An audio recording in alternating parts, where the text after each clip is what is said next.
بسم اللہ الرحمن الرحیم۔ السلام علیکم۔ حضرت ہود علیہ السلام حضرت نوح علیہ السلام کے بہت عرصے کے بعد تقریباً کچھ 40,000 سال پہلے ایک قوم آباد تھی جسے قوم عاد کہتے تھے۔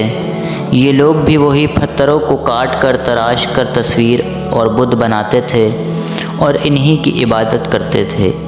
ان کے پاس بہت سے باغات تھے، کھیتیاں تھیں۔ وہ لوگ پہاڑ کے اندر سے کاٹ کاٹ کر گھر بنانے میں بہت ماہر تھے۔ اللہ تعالیٰ نے ان کو اتنا لمبا تڑنگا اور طاقتور اور چوڑا چکلا انسان بنایا تھا کہ وہ بڑے بڑے پہاڑوں کو کاٹ کر ان کے اندر نہایت خوبصورت محل نما گھر بنا لیا کرتے تھے۔ لیکن وہ ایسے بیوقوف اور پاگل تھے کہ لا الہ الا اللہ کہنا کے بجائے شرک کرتے، یعنی اللہ کو چھوڑ کر پتھر، چاند، سورج، درختوں کی عبادت کرتے۔ جب وہ عاد کی قوم شیطانی حرکتوں میں حد سے آگے نکل گئی اور ہر طرف خوف و ہرس، خطرات اور بے اطمینانی پھیل گئی تو اللہ تعالیٰ نے پھر ایک نبی کو پیدا کیا۔ وہ نبی حضرت ہود علیہ السلام ہیں۔ بڑے ہی خوبصورت، سرخ سفید، چوڑے چکلے، لمبے تڑنگے، ان کی داڑھی بھی بہت اچھی خاصی لمبی تھی۔ جب وہ جوان ہوئے تو انہوں نے لوگوں کو اللہ تعالیٰ کی طرف بلانا شروع کر دیا۔ آپ کہتے تھے، اے میری قوم کے انسانوں، لا الہ الا اللہ کہو، اس دنیا میں بھی سکھ و چین اور آرام سے کامیاب رہو گے اور آخرت میں مرنے کے بعد بھی خوب چین کرو گے۔ وہ تو حضرت ہود علیہ السلام کا مذاق اڑاتے تھے، کہنے لگے، اے ہود، یہ تمہیں کیا ہو گیا ہے؟ ہم تمہارے اس ڈھونگ میں آنے والے نہیں کہ اپنے خداؤں کی عبادت چھوڑ کر تمہیں ایک خدا کا رسول مان لیں۔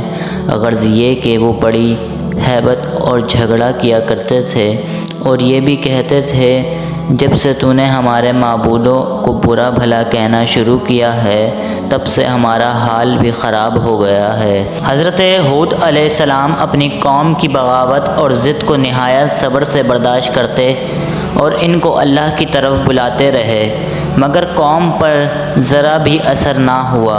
تو پھر حضرت ہود علیہ السلام نے کہا کہ لوگو، اگر تم عذاب ہی بلانا چاہتے ہو تو ابھی آ جائے گا، مگر ابھی موقع ہے، توبہ کر لو۔ لوگوں نے نہیں ماننا تھا۔ اب ان پر عذاب الہی نازل ہو گیا، بہت سخت قحط پڑا، بارش بالکل نہیں ہوئی، لوگ ایک ایک قطرہ پانی کو ترس گئے، تمام باغ اور کھیتیاں سوکھ گئیں، جانوروں کا چارہ تک ختم ہو گیا، لوگ بھوک سے مرنے لگے۔ یہ بے حد خطرناک قحط تھا۔ حضرت ہود علیہ السلام کو بہت ترس آیا اور ان کافروں کو سمجھایا کہ ابھی بھی وقت ہے، توبہ کر لو اور ایک اللہ پر ایمان لے آؤ اور پتھروں کے بتوں کو اپنا خدا نہ بناؤ۔ اتنے بڑے قحط اور عذاب کے باوجود بھی ان لوگوں نے حضرت ہود علیہ السلام کی نصیحت کو نہ مانا، بلکہ وہ اور زیادہ دشمنی اور نافرمانی میں بڑھ گئے۔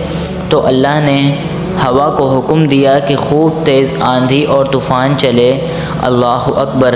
اتنا سخت عذاب آیا، ایک دن یا 2 دن نہیں بلکہ 8 دن اور 7 راتیں مسلسل طوفان چلتا رہا اور حضرت ہود علیہ السلام کی قوم تقریباً سارے لمبے تڑنگے آدمی، عورتیں اور بچے درختوں اور دیواروں سے ساتھ ٹکرا ٹکرا کر ہلاک ہو گئے۔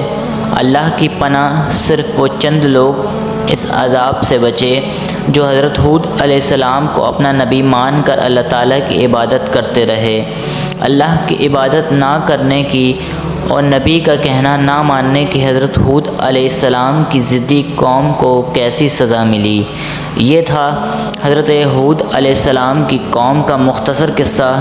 ملتے ہیں نیکسٹ ویڈیو میں، تب تک کے لیے دیں اجازت، خدا حافظ۔